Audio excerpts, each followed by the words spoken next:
سلام مدیرای عزیز و همکارای گرامی، یه دونه ساختمونی داریم اینجا، اومدیم برای سرویس. ازم بزرگ شما فقط مواردی رو دارم بهتون میگم که نیازی هست مدیرای ساختمون و سرویس کارای عزیز بدونن. یه دونه امارات 14 داریم اینجا، ازم بزرگ شما تیری بی اف با سیستم اوپن، بعد تابلو هم که عصر نوینه. حالا دو سه تا از این کدای عصر نوینه که میخوام بهتون توضیح بدم. شما قبل از اینکه انجام بدین از آن بزرگ شما اولین چیزی که هست برای کد خطاها میخوام ببینید خطاهایی که داره میده، مشکل خطاها چیه. شما ابتدا 5 رو نگه میدارین، دکمه ریست رو میزنین، بلش میکنیم برای چند ثانیه، میره تو حالت اینسرت کد. بعد شماره 700 رو میزنیم، اینتر. بعد تعداد خطاها رو بهتون نشون میده.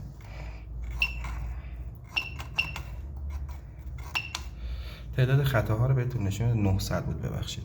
تعداد خطاها رو بهتون نشون میده، لاست ارور تمام خطاها. بعد از میشه ریست ارور، یعنی میخواد شما خطاهایی که دارین ریستش کنین.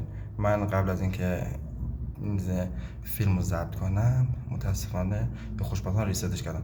حالا ما رو لاست ارور میزنیم، ببینیم زده نو ارور.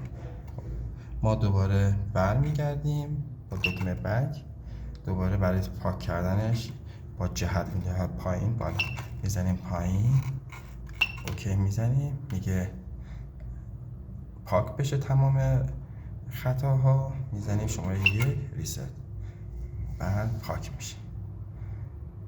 این زمانیه که شما میخواد ببینید خطاها چیا بودن، خطاها رو نگاه میکنین که چه خطاهایی داره. بعد دوباره اکست ریست میاد برای کار کردن. یه مطلبی دیگه به شما بگم، شما میتونین از همینجا جهت بگیرین. چجوری جهت میگیرین؟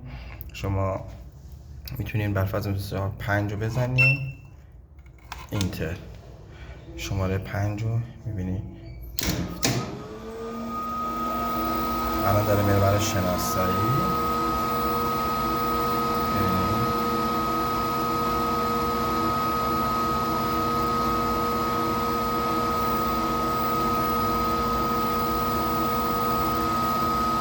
شماره 8 رو نشون میده ولی داره میره برای شناسایی.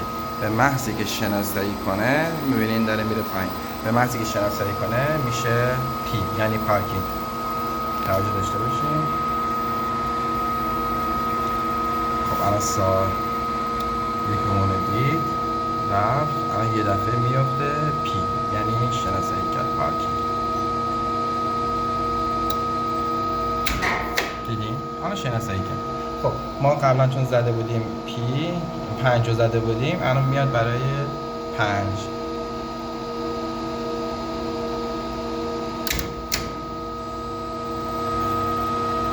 پی 1 2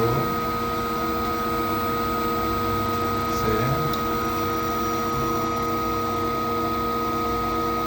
4 یا همون 5. ما البته 5 رو زدیم، در اصل میشه پی 1 2 3 پی 1 2 3 4. ما 5 ما الان مثلا اینجا 8 طبقه است، من میخوام بزنم 8، در اصل میشه 9 اینتر. اینجا هم 9مون روشن شد. الان میاد طبقه. امیدوارم که براتون مثمر ثمر باشه، مفید باشه. انشالله تا یه